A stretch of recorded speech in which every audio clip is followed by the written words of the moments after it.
bois.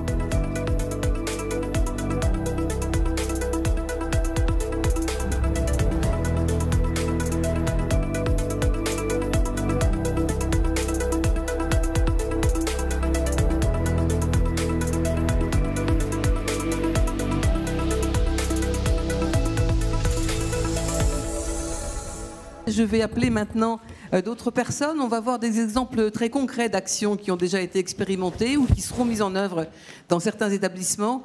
Des initiatives qui répondent évidemment au sujet déjà évoqué précédemment. Donc j'invite deux binômes à me rejoindre. Il s'agit de Jean-Yves Dait, qui est directeur des EHPAD L'Archipel et les Dames Blanches en Seine-Maritime, et Sophie Gagelin, psychologue et référente qualité dans ces établissements. Donc, le deuxième binôme est composé d'Anne-Laure Dubois, qui est directrice des EHPAD Bonne Rencontre, l'Arc-en-Ciel et le Moulin dans l'Isère, et du docteur Christine Passera, qui est médecin consultante. Alors, Sophie Gagelin et Jean-Yves Dait, vous souhaitez généraliser la méthode Montessori.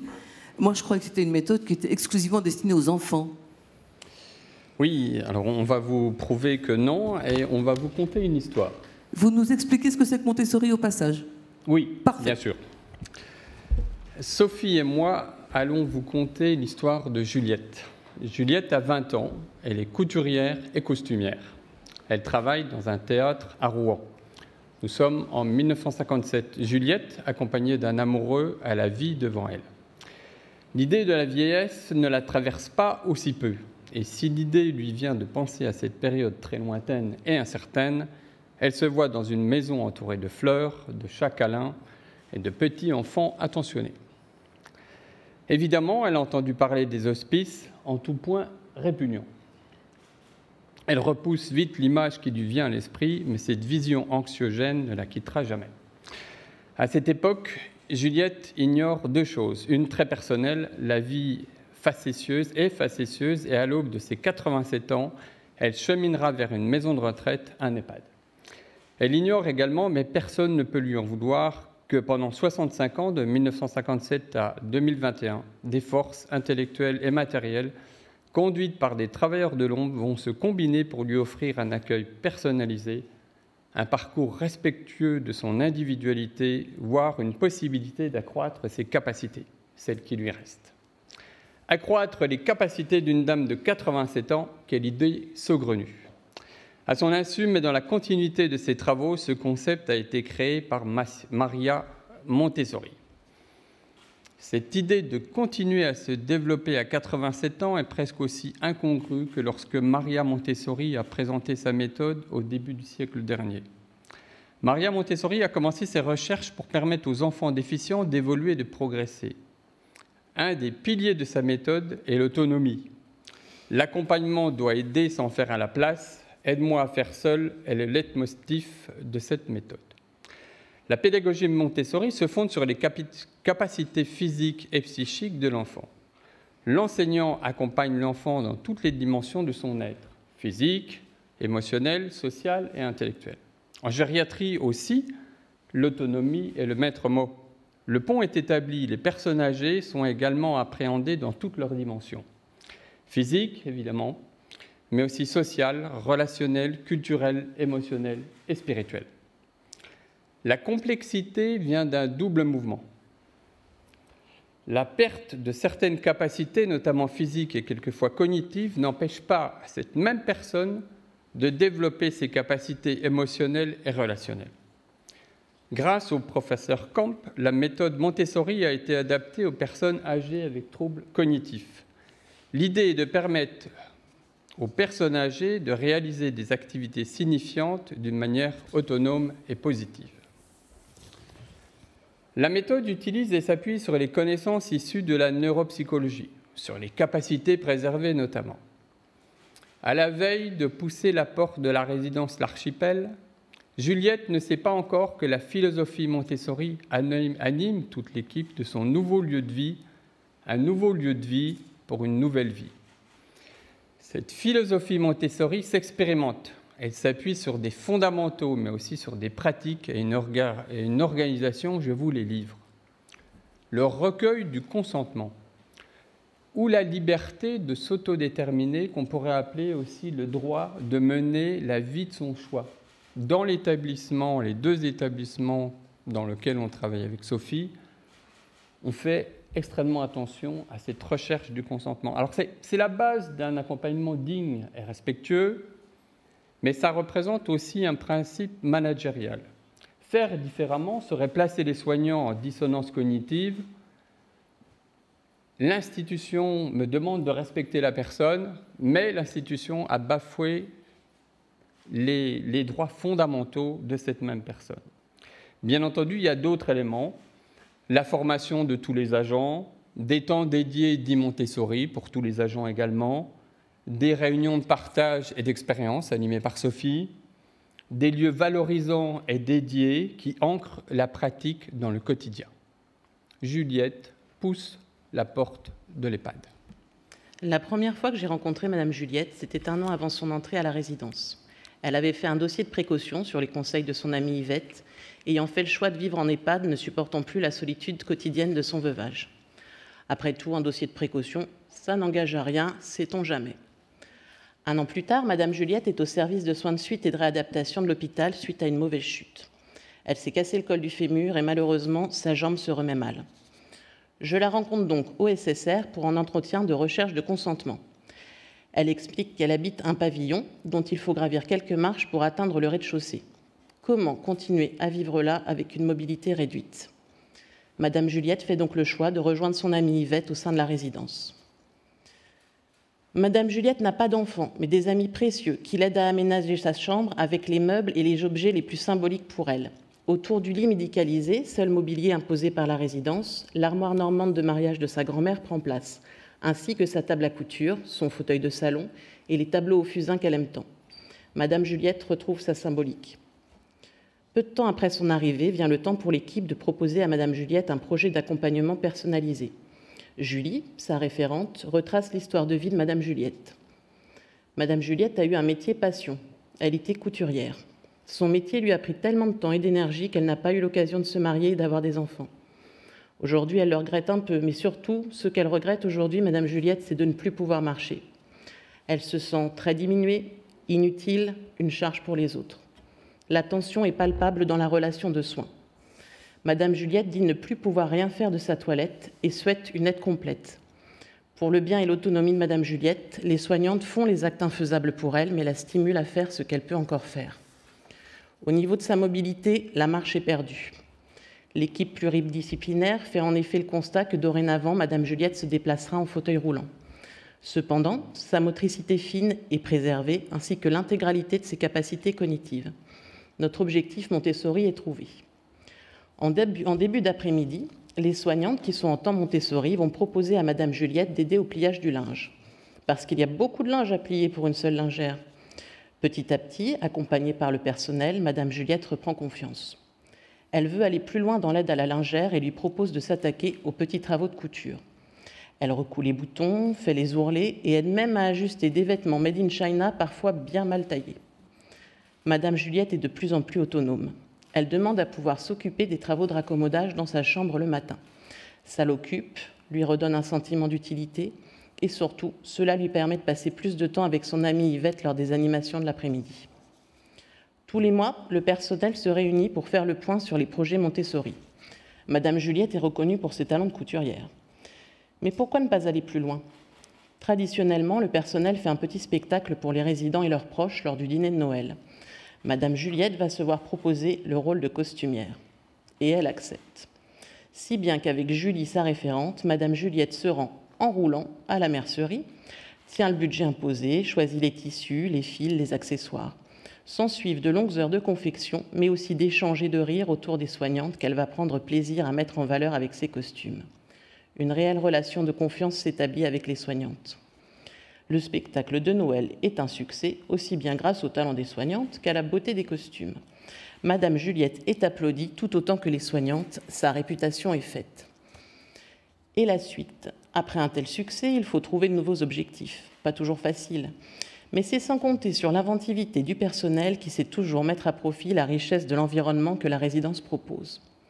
Des chutes de tissus, une maison d'assistante maternelle au rez-de-chaussée de la résidence, le rituel est établi.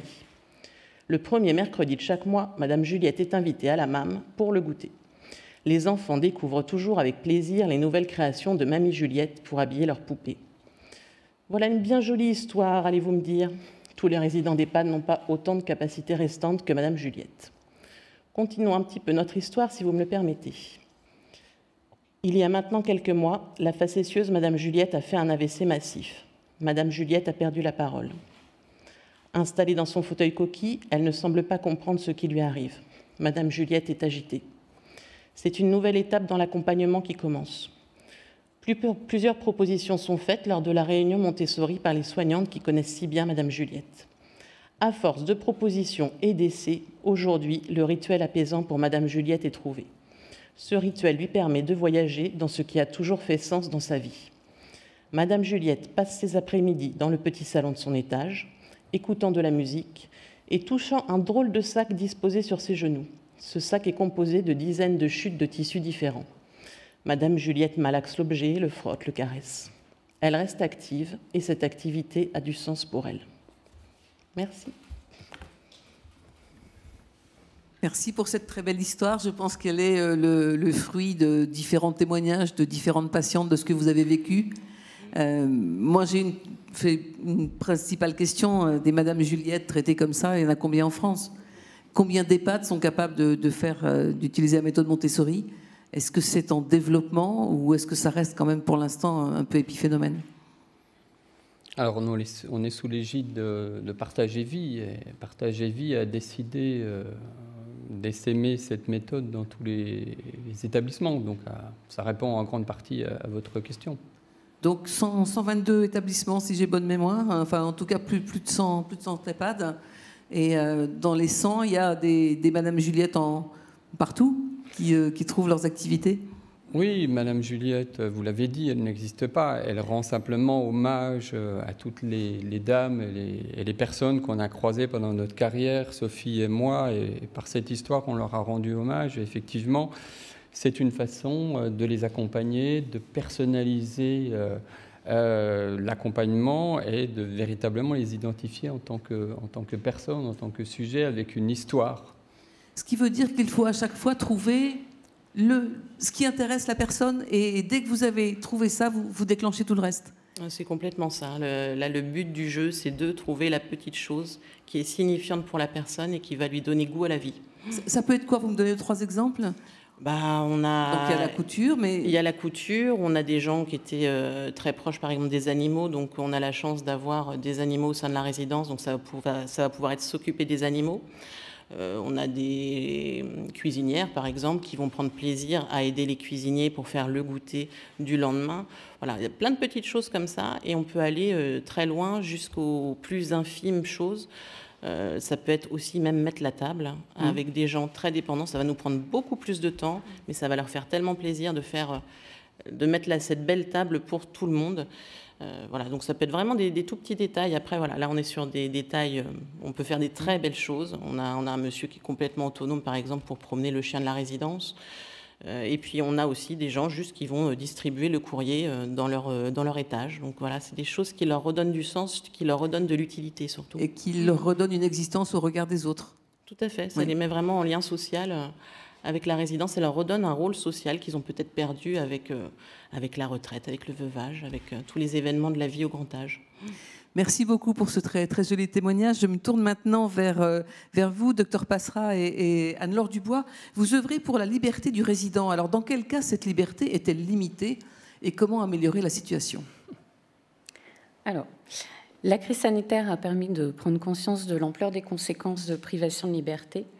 Et les propositions que nous allons vous présenter s'inspirent des débats que vous avez déjà entendus aujourd'hui, des retours d'expérience qui ont été conduits en EHPAD suite à la crise sanitaire, d'expériences réussies aussi que nous avons identifiées dans d'autres établissements et services, et puis de la réflexion qui a été conduite par un groupe de travail autour de la construction de l'EHPAD de demain sur la commune de Tullin, en Isère. Alors, comment construire une vision de l'accompagnement du résident qui soit respectueuse des libertés au quotidien? Nous proposons d'enclencher quatre dynamiques pour passer de l'admission en EHPAD à l'emménagement dans un chez-soi, du soignant qui compense au coach qui encourage et qui challenge, pour passer de l'événementiel à la vie sociale, et pour passer de la médicalisation visible à une discrète présence du soin. Donc passer de l'admission en EHPAD à l'emménagement dans un chez-soi doit favoriser la liberté de se mouvoir dans un espace choisi. Comment faire ? L'organisation des logements doit être imaginée en quartier ou en hameau de vie, comme on l'a désigné à la Fondation.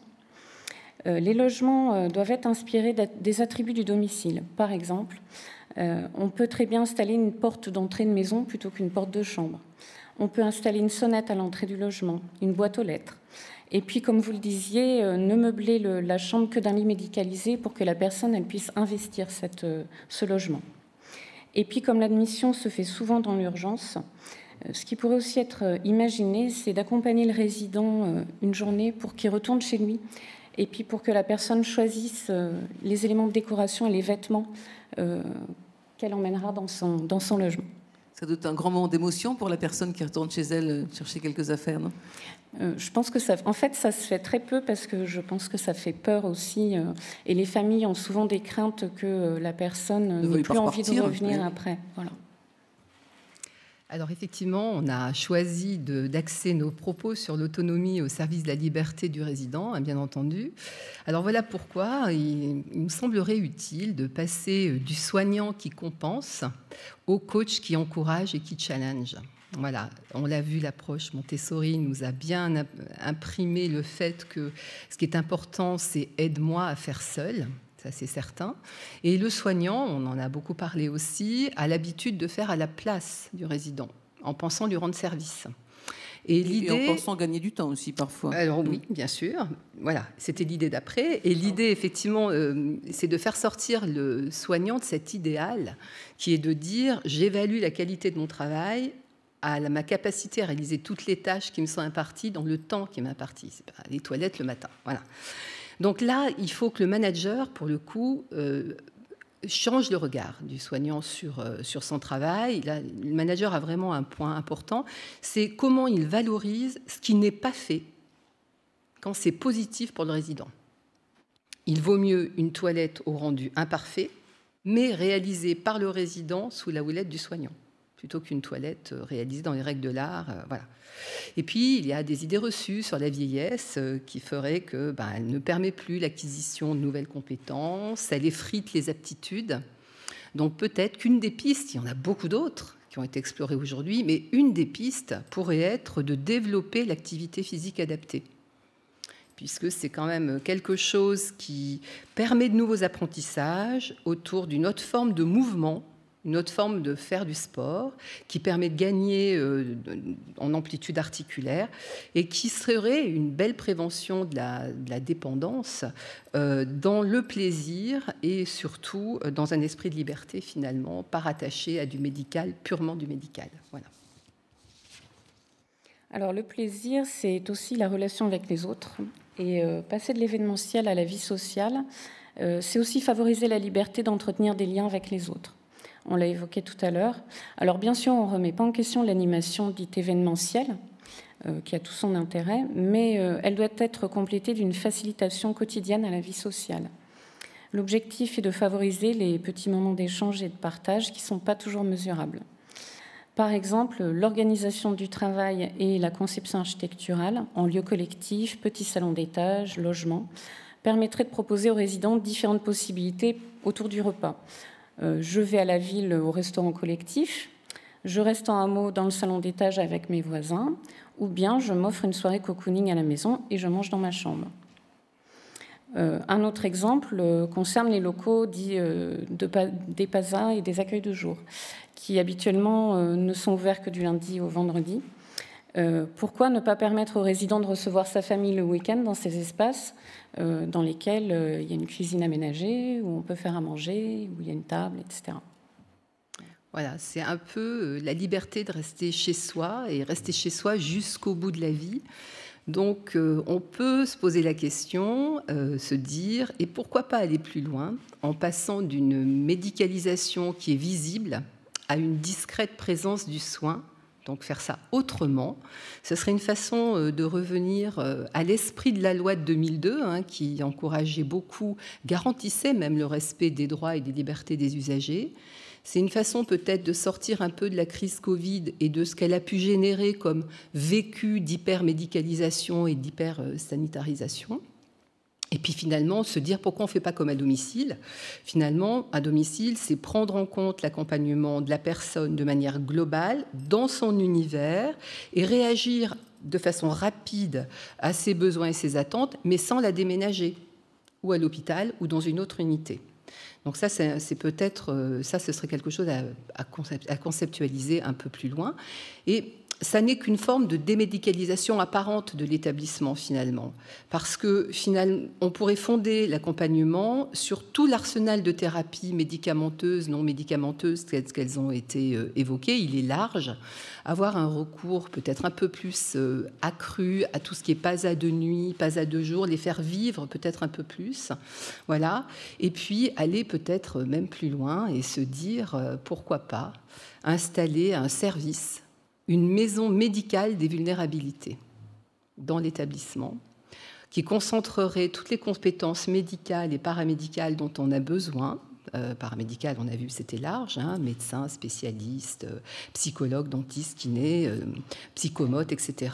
Et cette maison serait ouverte aux résidents, mais également aux habitants du quartier, pourquoi pas, et puis aux aidants, bien entendu, qui souffrent aussi. Voilà, donc ça, c'est une piste à explorer.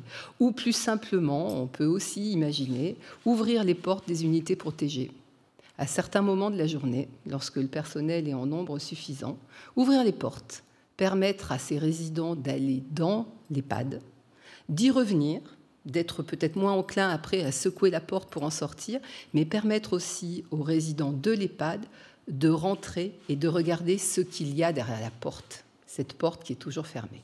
Voilà. Donc finalement, ça serait une façon d'encourager la liberté d'aller et venir pour tous dans l'établissement. Juste pour conclure, il y a un groupe de travail qui s'est engagé dans la concrétisation de ce projet. Leurs travaux nous ont largement inspirés et on voulait quand même les remercier. Donc je vais les citer. Cédric Ancillon, qui est directeur d'un service d'aide à domicile et d'une résidence autonomie au sein de la communauté d'agglomération du Pays Voironnais. Loïc Bertrand de l'entreprise Corse. David Coteau, qui est responsable de site à Tulin, à la Fondation Partage et Vie. Philippe Martin-Cochet, qui est directeur du CCS de Tulin, et Anthony Ranchou, qui est stagiaire de direction à Partage et Vie. Voilà. Bravo à eux tous et bravo pour cette présentation. Le sujet qui me semble, enfin, qui m'inquiète ou qui m'étonne, je ne sais pas quel mot employer, c'est quand on connaît les chiffres qu'on a entendus tout à l'heure de la proportion de personnes ayant maladie d'Alzheimer ou apparentée dans ces établissements-là. Le fait d'ouvrir la porte quelques heures par jour, est-ce que c'est pas leur faire prendre des risques démesurés, ou alors faut-il un vigile à la porte qui limite le fait que la porte soit ouverte? Je sais pas, c'est un système que j'ai un petit peu de mal à concevoir. Expliquez-moi. Alors, je vais vous faire un retour d'expérience puisqu'on l'a expérimenté sur l'EHPAD de Tulin. En réalité, on avait des personnes voilà, qui étaient dans cette unité sécurisée. Et puis on avait régulièrement des pannes au niveau de la porte sécurisée parce qu'à force de vouloir la forcer pour sortir, elle tombait en panne régulièrement. Donc on a dit on va désactiver le code. Donc la porte est fermée mais pas à clé.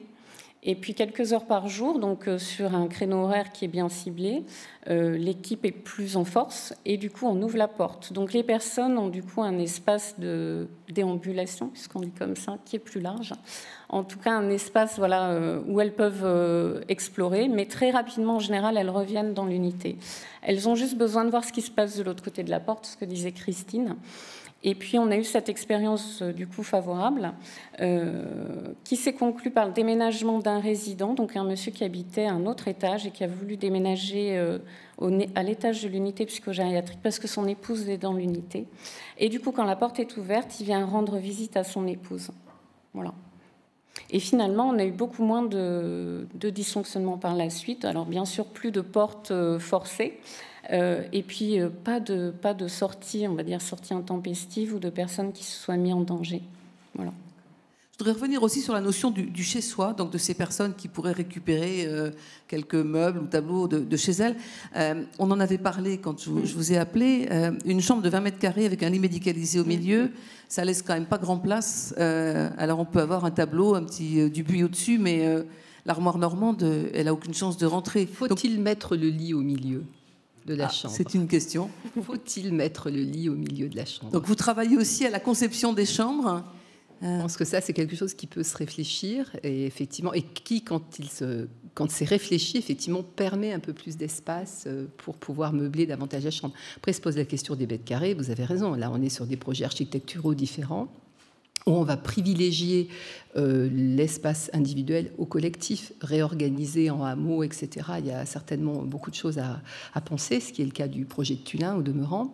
Et ça serait trop long, certainement, de rentrer aussi dans l'explication de ce projet ambitieux, mais qui a vraiment un autre regard. Mais voilà, moi, je pose juste la question, j'ouvre le débat. Faut-il mettre le lit au milieu dans la chambre? Eh bien, c'est une excellente question. Nous vous remercions d'avoir posé. Merci à vous. Nous allons aborder la dernière partie avec nos grands témoins. Oui. Micro. Ouais, merci beaucoup. Oui, dans les participants à notre réunion aujourd'hui, nous avons la chance de compter parmi nous Monsieur Bruno Raymond, qui est membre du contrôle général des lieux de privation de liberté. Donc, je pense absolument, et je crois qu'il était très sensible à cette notion de liberté. Une belle occasion d'en parler, et je vais lui laisser la parole. Je vais juste répondre pour ma part à la question de Christine. Non seulement je crois qu'il faut éviter que le lit soit au milieu, mais il faut qu'il puisse être facilement fait par nos soignants, donc trouvons des solutions. Et puis l'autre chose importante, c'est que je ne suis pas sûr que je crois même plutôt qu'il n'est pas bon qu'il soit visible du couloir. Et ça nous amène à de grandes réflexions sur la façon dont nos établissements sont construits. Mais ça nous emmène sur d'autres réflexions. On en parlera certainement par la suite. Bruno, si tu nous écoutons M. Raymond tout de suite avec plaisir. Merci, vous êtes très gentil. Je suis très heureux d'être là, hein. Pas simplement parce que ma mère a passé 10 ans en EHPAD, mais parce que ces débats ont été intéressants intellectuellement, passionnants humainement. Alors, il se trouve que je connais Dominique Monneron depuis, je vous laisse additionner les décennies. Il se trouve que je connais aussi Roger Paul Droit, car nous fûmes au lycée ensemble. Il se trouve que Roger Paul Droit et Dominique partagent leur vie avec Partage et Vie. Et il se trouve que je suis au contrôle général des lieux de privation de liberté. Alors vous allez me dire quel rapport, car vos résidents ne sont pas juridiquement privés de liberté. Et a priori, vous auriez raison. Les établissements concernés sont loin d'être identiques. D'abord par leur nombre. D'un côté, les établissements que nous contrôlons sont au maximum 1 millier, si je mets de côté les cellules de garde à vue. Mais enfin, si je compte simplement les établissements dans lesquels, étant des lieux de vie, les personnes qui s'y trouvent peuvent s'y trouver de quelques semaines à quelques décennies. Et du côté des EHPAD, il y en a un peu plus de 9000 en France. Et en plus, ce n'est pas des établissements de même nature. D'un côté, c'est réellement des lieux d'enfermement, surtout les unités psychiatriques fermées et naturellement les prisons ou les centres de rétention administrative ou les centres d'éducation fermés pour les adolescents plus ou moins délinquants. Et vos EHPAD, a priori, ne sont pas des lieux d'enfermement, même si parfois la porte est fermée. Donc en termes de quantité et en termes de nature d'établissement, ce n'est pas la même chose. En termes de population, on n'est pas non plus exactement sur le même registre.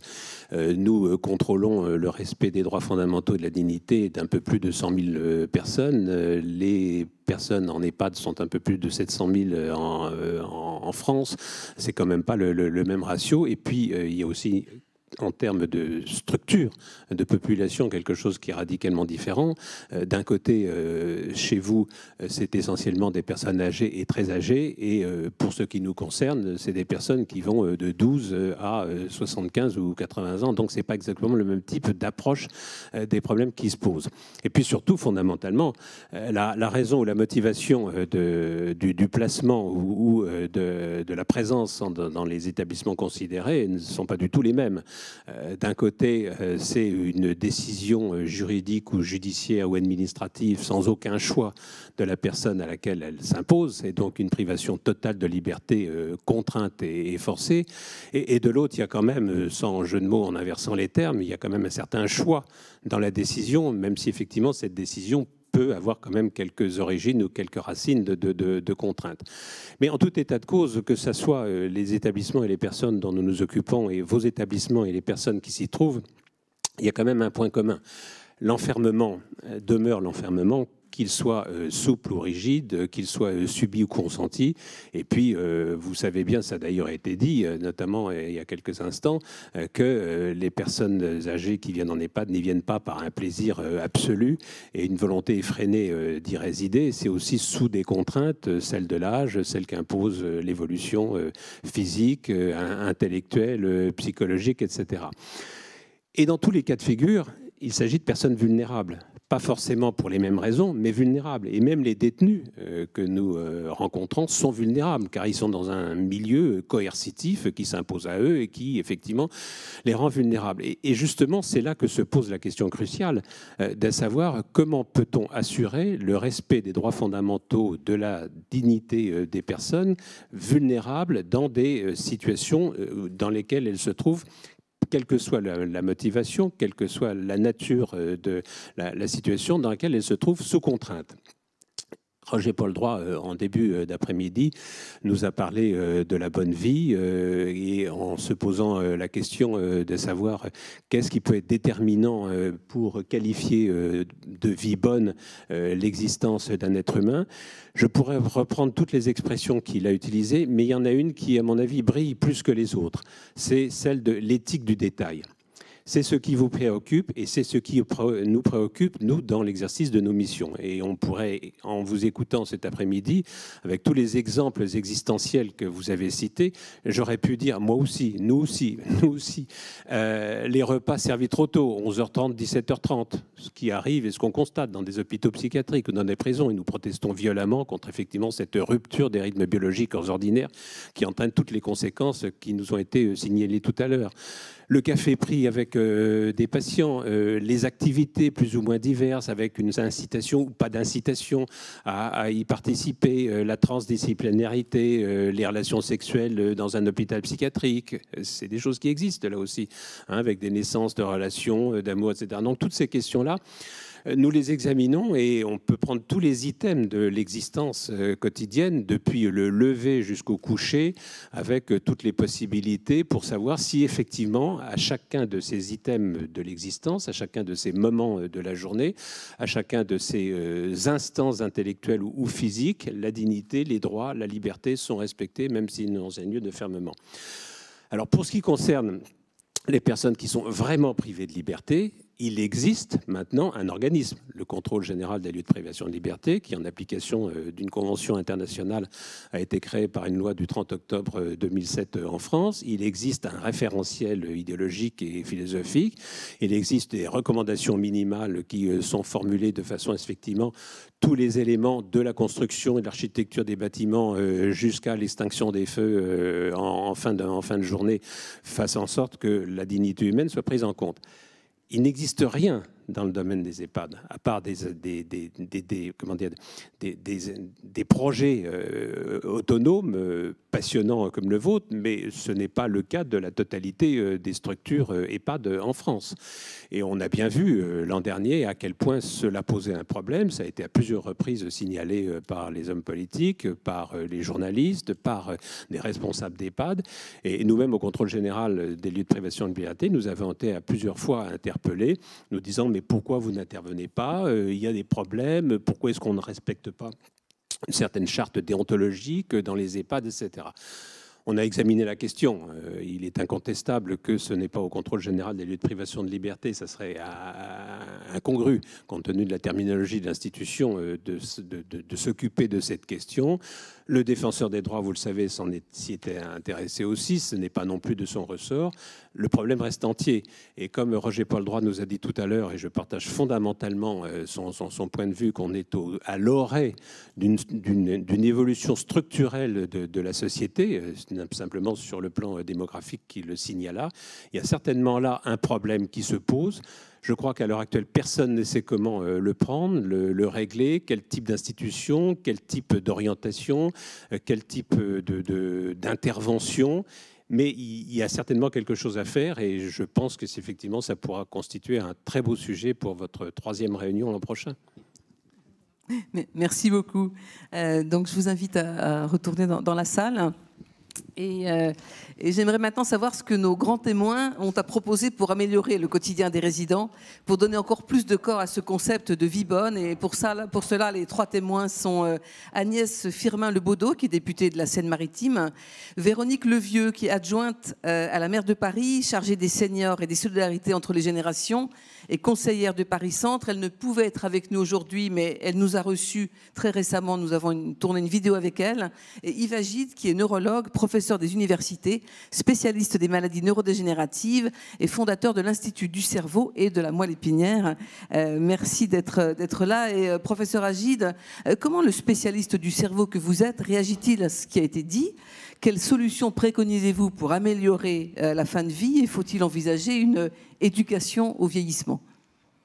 Ah ben pour réagir, je réagis. Hein. Ah ben, tant mieux. Attendez, mais ce que je viens d'entendre est absolument formidable. Hein. C'est-à-dire que j'ai l'impression que la qualité des exposés, avec nos philosophes qui ont eu des réflexions très élevées, les soignants, les administrateurs d'EHPAD qui étaient présents, vraiment, il y a des idées qui sont sorties. La dernière, c'est celle que vous venez de dire, cher monsieur, sur le détail de l'éthique, que vous avez repris ce que disait Roger Paul. Moi, j'en ai un autre que j'ai retenu de cela, d'ailleurs, c'est l'idée des routines. Je m'explique pourquoi j'en parle. Parce que, effectivement, ce que j'ai entendu aujourd'hui, c'est qu'on remet les résidents dans des activités qu'ils connaissent, qu'ils ont apprises, qui sont devenues des habitudes, des routines, justement, et qu'ils réalisent assez facilement. Parce que ce qu'on connaît bien, on le fait facilement, tandis que ce qui est inattendu, ce qui est conscient, ce qui demande de la réflexion, ça... Alors là, effectivement, souvent, ces personnes, comme l'a dit M. Jandel tout à l'heure, beaucoup n'ont plus la conscience, n'ont plus les capacités mentales pour faire cela. Donc le retour aux routines, c'est aussi un point que je me permets de souligner.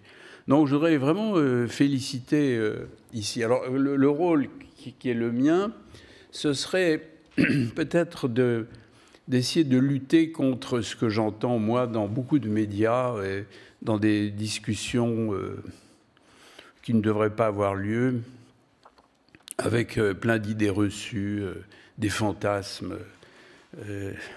des propositions qui ne sont pas validées par le bon sens. Ce n'est pas du tout le cas de ce que j'ai entendu ici. Tout ce que j'ai entendu aujourd'hui, c'était validé par le bon sens, vraiment. Et validé éventuellement, j'ai vu, par des études cliniques comme tu as rapporté. Mais je pense que c'est très important. Je vous donnais l'exemple, par exemple, des routines, puisque j'y pense. Il se trouve que chez les résidents qui ont des difficultés cognitives, c'est le cortex cérébral qui marche moins bien. Bon, mais les structures anciennes, ce qu'on appelle le cerveau reptilien, ben, il est longtemps respecté. Par exemple, vous avez des gens qui ont une maladie d'Alzheimer, qui marchent très bien, qui mangent très bien, ils déambulent même. Toutes ces activités automatiques, routinières, sont préservées. Pourquoi ? Parce que le cerveau reptilien de chez malade est respecté. Si je me permets de donner cet exemple, c'est de dire que tout ce que vous avez dit aujourd'hui, c'est intéressant parce que dans ma tête, pour moi, c'est validé par les conceptions physiologiques concernant le fonctionnement cérébral. Et je crois que ça, c'est très important. Je voudrais en dire un petit mot, si vous permettez. Alors, vous posez la question, je dévie là, vous posez la question de l'apprentissage, de l'éducation, de la formation. Mais bien sûr, ça s'apprend. Bien sûr, ça s'apprend. Encore faut-il savoir ce qu'on appelle le vieillissement. Alors, tout le monde dira, oui, c'est la perte des fonctions vitales avec le temps, parce qu'il y a un dysfonctionnement des organes qui s'aggrave avec la prise d'âge. Oui, mais je voudrais paraphraser un peu le philosophe, c'est-à-dire que, si vous voulez, on sait très bien ce que c'est que le vieillissement. Mais en fait, quand on vous demande de le définir vraiment, ce n'est pas complètement évident, hein, puisque chacun a sa définition. Et comme on l'a entendu, ce mot vieillissement, ça s'applique à des personnes de manière tout à fait différente, selon l'âge, selon la psychologie, selon le milieu social, la géographie, etc. etc.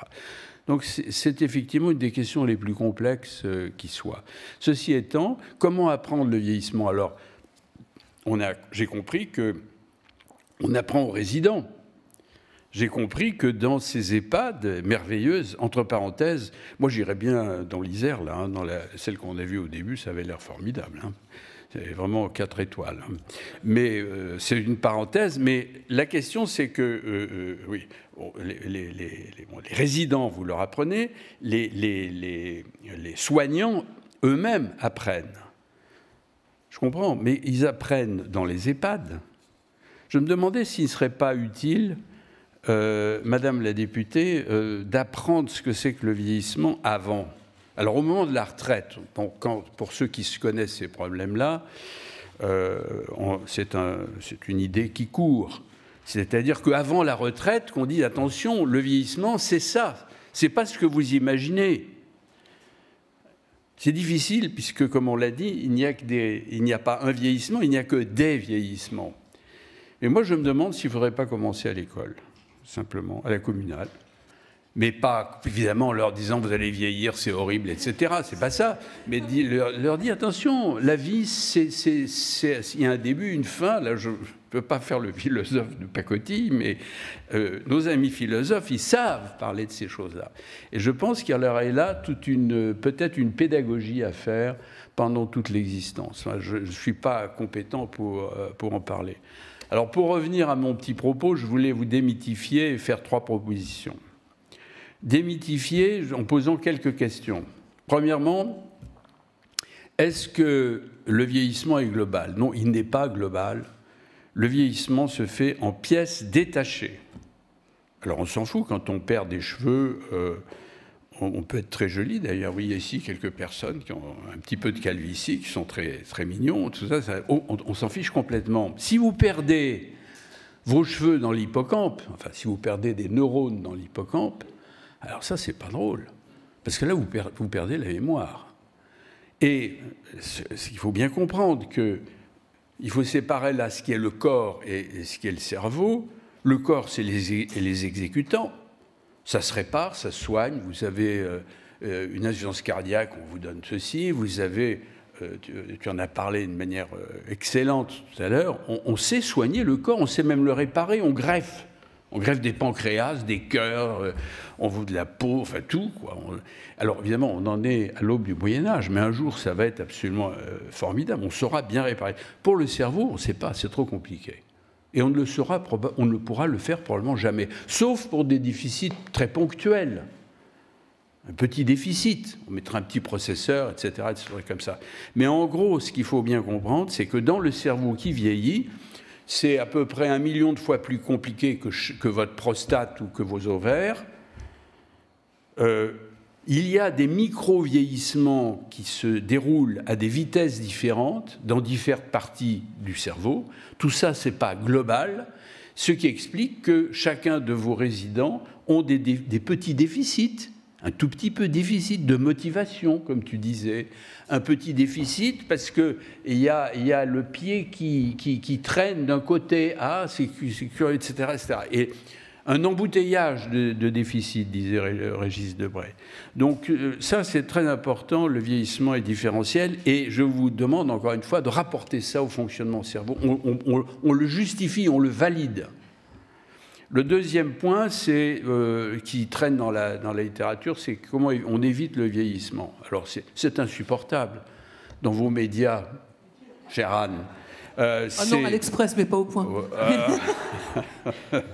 Non, je plaisante, bien sûr, mais là, c'est terrible, si vous voulez. On ne peut pas éviter le vieillissement. Ça n'existe pas, ça, aujourd'hui. Et puis, si tant est qu'on d'éviter un vieillissement, on n'éviterait pas l'ensemble du vieillissement, vous comprenez? C'est très bien, si on peut le faire, c'est parfait. Alors là, encore une fois, il faut séparer le corps avec, par exemple, la peau. Les cellules se multiplient 60 fois dans une vie. Les neurones, ils ne se multiplient pas. À 100 ans, vous avez tous vos neurones. Hein. Ils n'ont pas bougé dans le vieillissement dit normal. Alors, c'est pour ça que la fragilité du cerveau est très, très importante. C'est-à-dire que, et non seulement des blessures, quelles qu'elles soient, mais aussi psychologiquement. Voilà, bon, ça c'est un deuxième point. Le troisième point que je voulais souligner, c'est que la différence entre le vieillissement normal et pathologique n'est pas évidente. Ça, c'est pour la pratique. Alors évidemment, nous, on dit il a une maladie d'Alzheimer. C'est pas facile, hein? Surtout quand on a 90 ans. Ben oui, parce qu'il y a le vieillissement. Alors, entre parenthèses, le vieillissement, c'est la vulnérabilité. On est vulnérable, puisque tout s'affaiblit doucement, organe par organe. Alors évidemment, les maladies se greffent très facilement là-dessus. Autrement dit, quand vous avez un patient, vous avez la somme algébrique, éventuellement un peu plus, parce qu'il y a des synergies, entre le vieillissement normal, entre guillemets normal, qu'est-ce que la normalité du vieillissement, et puis l'adjonction de quelque chose de pathologique. Mais même là, quand vous avez 80... Je prends l'exemple de quelqu'un qui a 90 ans, par exemple, et qui perd un peu la tête. Bon, moi, je commence à oublier de temps en temps les noms, hein, c'est très désagréable, mais j'imagine ce que ça va être quand j'aurai 90 ans. À ce moment-là, le diagnostic entre une maladie d'Alzheimer et un vieillissement normal n'est pas évident. Et quand on regarde le cerveau des malades, et quand on fait de la biologie cellulaire et moléculaire, comme on fait dans notre institut, eh bien, on s'aperçoit que la différence, en fait, entre la maladie d'Alzheimer et le vieillissement dit normal, elle est un peu qualitative, mais elle est surtout quantitative. C'est les mêmes anomalies, hein. Autrement dit, si je me permets de dire ça, c'est que dans la pratique, pour les soignants, pour les praticiens, les professionnels de santé qui sont en place, c'est pas complètement évident. Et il ne faut pas dire un tel a une maladie d'Alzheimer, on se trompe. Vous savez, le pourcentage d'erreurs dans la maladie d'Alzheimer, pour les professionnels, c'est 10% d'erreurs. Pour un médecin généraliste, on dit 25% d'erreurs. Il y a beaucoup d'erreurs, donc il faut voir et revoir les malades. Je dis des choses qui sont banales pour M. Jandel, mais je pense que pour les praticiens, il faut le savoir. Je voudrais terminer par vous dire 3 points.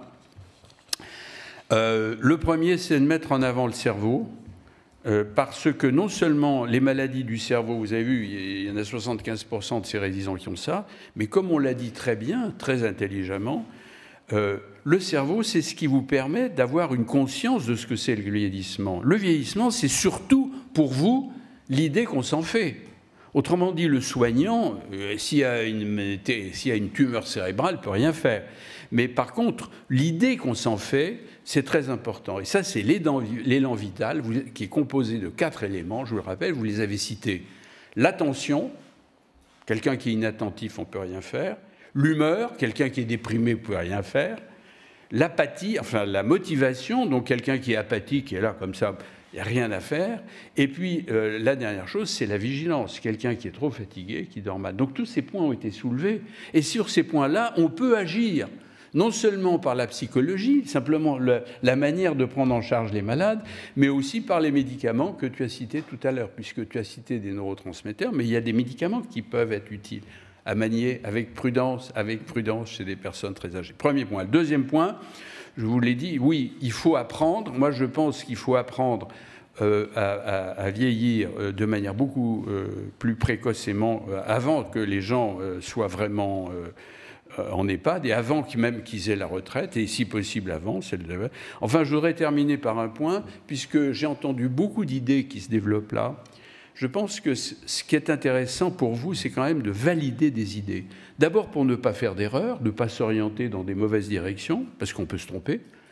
Regardez ce qui s'est passé avec l'apprentissage de la langue, du français, pendant 30 ans. Il paraît qu'on est 29e pays pour le français en ce moment, c'est absolument dramatique, en Europe. C'est une erreur politique lamentable. Bon, donc il faut être raisonnable. Et donc, si je dis ça, c'est que ces idées que vous avez, tâchez de les valider en faisant de la recherche. Si vous voulez développer des projets, moi je vous aide. Je connais tout le monde de la recherche clinique. On peut trouver des crédits, il faut le faire. Et c'est non seulement important pour vous, pour ne pas faire de bêtises, mais en plus c'est important pour les autres, puisque vous pourrez diffuser vos résultats. Vous comprenez, c'est très important. Bon voilà, et je pourrais parler longtemps encore, mais mon ami Roger Paul, je pense, ne serait pas content. Et moi non plus. Et moi non plus. Et moi non plus. Merci beaucoup. Je vous propose maintenant de regarder ce que Madame Levieux tenait à vous dire, hein, une petite vidéo.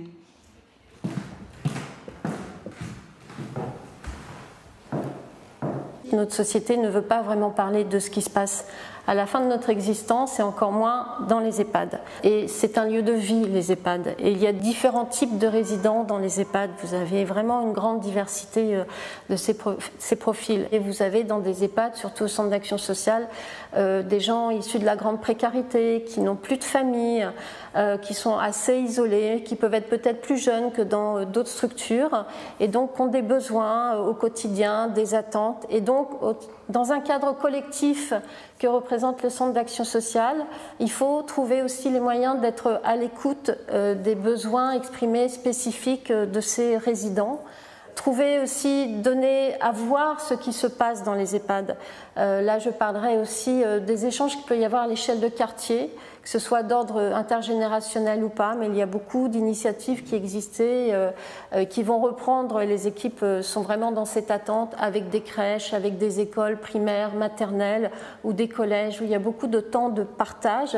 À ce titre aussi, un des points positifs de la crise, et là également les établissements de partage et vie en ont fait l'expérience, comme ceux du centre d'action sociale du CASVP, c'est la participation des services civiques, qui sont ces jeunes qui sont engagés dans ces missions d'intérêt général.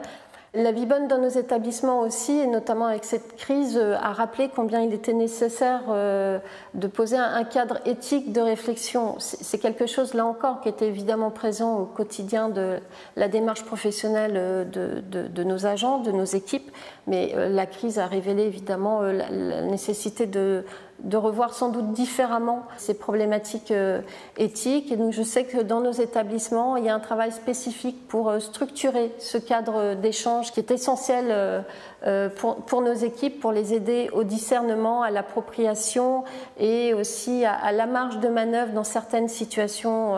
Le quotidien peut être très lourd et empêcher ce temps de réflexion, crise sanitaire ou pas.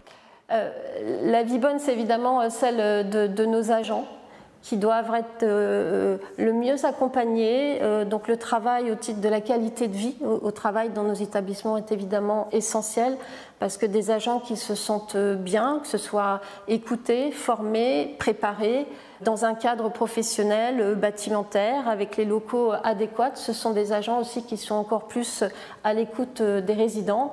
Et donc, nous avons une attention particulière au sein du CASVP pour les accompagner dans leur formation professionnelle. Voilà, il y a un programme Humanitude que nous leur proposons, comme dans bien d'autres structures. C'est vraiment des sujets qui invite à la discussion et au partage. Donc là, je me contente de dire ces quelques mots dans mon bureau. Mais en tous les cas, merci à vous. Merci pour tout le travail que vous menez. Et depuis un certain nombre d'années, notamment sur le sujet de l'éthique et la qualité des services que vous proposez, notamment aux seniors parisiens. Alors, Madame la députée, le sujet du grand âge est en pleine actualité puisqu'un texte pourrait arriver au Parlement à l'automne. J'aimerais savoir ce qui vous semble le plus important pour améliorer la vie dans les établissements médico-sociaux, autrement dit pour que la vie bonne devienne une réalité. Merci à vous tous. Merci de m'avoir associé à cette soirée. Vous avez bien fait d'employer le conditionnel. Pourrait arriver. On espère. Mais on l'espère depuis un certain temps, mais il va bien finir par arriver. Et ce projet loi grand âge et autonomie s'appellerait d'ailleurs génération solidaire. Ça veut aussi bien dire que la crise sanitaire et la nécessité peut-être de vie bonne se fait en termes de partage. J'ai comme vous, moi, retenu l'éthique du détail. J'ai été très sensible. Et la vie bonne en établissement, c'est pas le mot de routine que j'emploierais, mais c'est peut-être la somme de toutes ces petites choses de la vie qu'on continuerait à faire, soit tout seul, parce qu'on peut les faire tout seul, et cette indépendance et ne pas se faire accompagner, mais quand on peut continuer à les faire tout seul, c'est tellement mieux, soit les faire de façon accompagnée, c'est quelque chose d'important. Juliette... j'ai eu l'occasion, puisque Juliette, c'est dans mon département, Juliette. Vous la connaissez alors? J'ai eu l'occasion d'aller visiter cet établissement. Donc je vois bien, et l'adjoint au maire de Paris a parlé de la belle humanitude. Là, on a la version Montessori. Je crois que cette volonté partagée par les gestionnaires d'établissements de pouvoir offrir cet accompagnement tellement humain, de pouvoir continuer à faire tout seul, tant que faire se peut, c'est quelque chose qui semble être tellement important, mais qui commence à rentrer, j'allais dire, dans les habitudes et dans les mœurs. Je crois que c'est quelque chose qui semble nécessaire. Et puis, mesdames, vous avez évoqué quelque chose. Avant de venir, j'étais à l'Assemblée nationale. Il est dans la salle, donc ça m'ennuie d'en parler maintenant qu'il est arrivé. Mais on auditionnait Luc Broussy, qui venait nous présenter son rapport. Et on parlait du logement. Et c'est quoi la notion maintenant de logement ?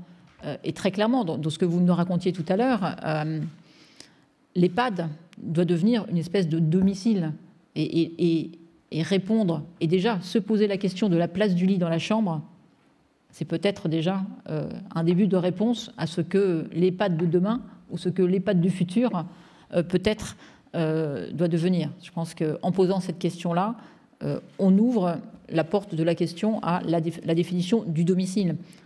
Quand on pense que 85% de nos concitoyens souhaitent rester à domicile, dans le mot domicile, c'est pas que la maison, c'est pas que sa maison. Le domicile, il peut être, et si l'EHPAD peut devenir et doit devenir une forme de domicile, on pourra dire que 100% de nos concitoyens vont terminer leur vie à domicile. C'est quelque chose sur lequel on doit tendre. Et puis, vous m'avez interpellé tout à l'heure sur quelque chose sur lequel je suis assez sensible, parce que je partage tout à fait l'idée que vieillir, ça fait partie de la vie, et que vieillir, peut-être, ça s'apprend, et que ça s'anticipe. Et c'est peut-être ce qu'on ne fait pas assez en France. Je veux dire, la prévention en France n'est pas culturelle, et que si, dans le vieillissement, si dans la prévention, on anticipait... Alors, la maternelle, c'est peut-être un peu tôt quand même, hein, on a envie de s'éclater un peu. Hein. Mais c'était pour vous provoquer un peu. Oui, Hein. mais vous voyez, je réponds bien volontiers. Mais je pense qu'à un moment aussi, dans notre parcours de vie, parce que c'est bien de notre vie dont on parle, le vieillissement est une étape, comme l'adolescence en est une, comme le passage par la vie étudiante en est une. Et que se dire qu'un jour on va vieillir, mais si on veut vieillir en bonne santé, parce que c'est ce dont nous rêvons tous, et ben que ça s'anticipe. Et ça s'anticipe en développant la prévention, en anticipant le fait de vieillir dans sa maison. Peut-être que, alors certains proposent l'âge de la retraite, d'autres l'âge du bon vaccinal, comment adapter son logement pour pouvoir y rester le plus longtemps possible. Toutes ces petites choses qui font que, oui, on sait que dans notre parcours de vie, un jour, on sera vieux. Et c'est normal, parce que c'est la vie. Donc, voilà, comment... et donc, dans la loi qui va arriver, et qui s'appelle Génération solidaire, ce titre est intéressant en tant que tel, puisque ça veut bien dire qu'on voit bien le danger du début de la crise sanitaire, c'était d'opposer les jeunes aux vieux. On ne veut pas sacrifier une génération, et on va en sacrifier une, mais non. La loi grand âge et autonomie, elle va... non, la loi génération solidaire, il va falloir s'y faire un petit peu. Parce qu'on l'a tellement appelé grand âge et autonomie qu'il va falloir qu'on y arrive. Elle doit, mais elle va forcément, puisque, j'allais dire, n'ayons pas peur des mots, le grand âge est une source de développement économique et va fournir du travail. Et il fournit du travail pour qui ? Pour les plus jeunes. Donc il faut aussi se remettre dans cette perspective de dire que l'intergénérationnel, il se fait bien sûr, j'allais dire, dans les structures avec du présentiel, de l'occupationnel, du relationnel, surtout de l'humain, mais que aussi les personnes qui travaillent au service des personnes âgées sont des personnes plus jeunes. Donc voilà, donc tout ça est très lié et nul doute que, avec tout ce qu'on a entendu aujourd'hui, la vie bonne au grand âge, elle a de beaux jours devant elle. Et on la souhaite à tout le monde. Je propose à Dominique Mondron de nous rejoindre. Il a une ultime question à vous poser, Dominique.